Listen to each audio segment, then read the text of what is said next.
Hello friends, welcome back to my YouTube channel. तो आज इस वीडियो में हम डिस्कस करते हैं मध्य प्रदेश कर्मचारी चयन मंडल भोपाल के अंदर जो नर्सिंग वैकेंसीज या पैरामेडिकल की वैकेंसीज आउट हुई हैं उनके बारे में। तो यहाँ पे सिर्फ मैं नर्सिंग और पैरामेडिकल की वैकेंसीज की बात करूंगी और ये काफ़ी लंबा पीडीएफ है 96 पेजेस का, तो it's not possible to cover 96 pages in a single video. तो मैं इसकी सिर्फ और सिर्फ इंपॉर्टेंट चीज़ें बताऊंगी कि कौन कौन सी चीज़ें यहाँ पर इंपॉर्टेंट है और कौन कौन से इंपॉर्टेंट है, मतलब ठीक है। तो इसमें सबसे पहले ये जो नोटिस है वो रिलीज हो चुका है, ठीक है। इसका जो आवेदन है यानी कि जो फॉर्म फिल होने स्टार्ट होते हैं वो हो चुके हैं 13/1/2025 जो इसकी लास्ट डेट है वो रहेगी 13/12/2024 को ये जो फॉर्म है वो फिल होने स्टार्ट हो चुके हैं, ठीक है। लास्ट डेट रहेगी हमारी 13/1/2025 और कोई अगर मतलब मान लो फॉर्म में मिस्टेक्स हो गई हैं तो उसमें जो उसको करेक्ट करने की डेट है वो 18/1/2025 रहेगी। अगर मैं इसकी एग्जाम डेट की बात करूँ तो 15 Feb 2025 रहेगा, यानी कि अप्रॉक्सीमेट मैं मान के चलूँ तो 30 to 45 के अप्रॉक्सीमेटली जो डेज हैं हमारे पास वो हैं। तो अगर किसी को काफ़ी अच्छी वैकेंसी है ये, अगर किसी को फुल फास्ट जो है वो गवर्नमेंट जॉब चाहिए तो 45 डेज की मेहनत के अंदर आप ये जो है वो अचीव कर सकते हो।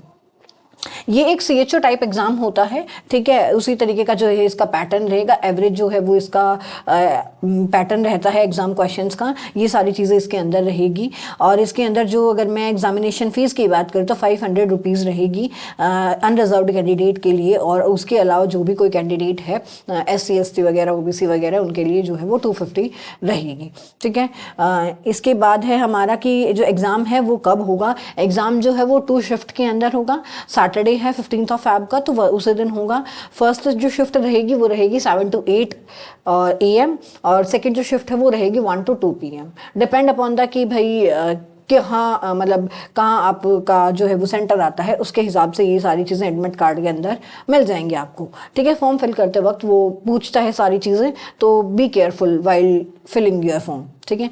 महत्वपूर्ण निर्देश पढ़ने का समय, जो इंपॉर्टेंट इंस्ट्रक्शंस हैं यानी कि 10-5 मिनट पहले आप रीड आउट कर सकते हैं वहाँ पे जाके। मतलब जैसे कि हर एग्ज़ाम में होता है कि आपको आधा घंटा 15 मिनट 20 मिनट जो है वो पहले जाना होता है, उसके बाद उनका कोई प्रोसीजर होता है वो कंप्लीट करते हैं, वो फिर एग्ज़ाम स्टार्ट होता है।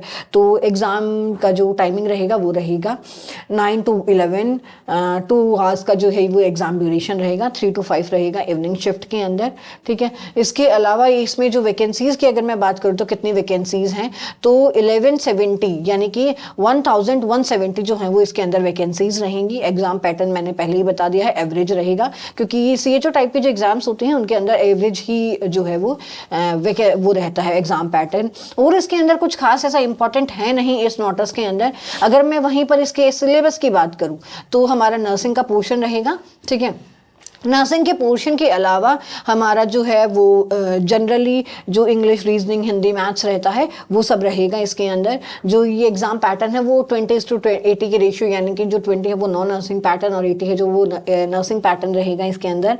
इसके अलावा जो एग्ज़ाम है वो बाइलिंगुअल होगा, तो जो बच्चे ऐसे हैं जो हिंदी मीडियम से जो है वो अपनी नर्सिंग कंप्लीट करते हैं तो वो भी लोग भी इसके अंदर जो है वो पार्टिसिपेट कर सकते हैं, फॉर्म फिल कर सकते हैं ईजिली। और जैसा कि मैंने बताया कि सिर्फ और सिर्फ 45 डेज ही रहते हैं हमारे प्रिपरेशन के अंदर, अप्रॉक्सीमेटली 45 वो भी, ठीक है, क्योंकि 15 को तो एग्जाम है ही, तो ये काफ़ी जो है वो फास्ट फॉरवर्ड इसका प्रोसेस रहेगा। और अगर मैं इसके रिजल्ट की बात करूं तो अगर फैब में एग्जाम है तो मार्च अप्रैल के अंदर जो है वो रिजल्ट आ जाएगा। उसके अलावा उसके बाद जो है वो विद इन 1 month जो है वो रिक्रूटमेंट हो जाएगा। तो काफ़ी फास्ट फॉरवर्ड जो है वो प्रोसीजर है इसका, ठीक है। इसके अलावा और इसमें कुछ ऐसा इंपॉर्टेंट है नहीं, मैंने सारी चीज़ें कवर कर दी हैं, ठीक है। फिर भी अगर किसी को कोई डाउट है तो let me know in comment, I will try to resolve it. और अगर आपने अभी तक मेरे चैनल को सब्सक्राइब नहीं किया है तो go and subscribe my channel for more such type of informative videos. Thank you.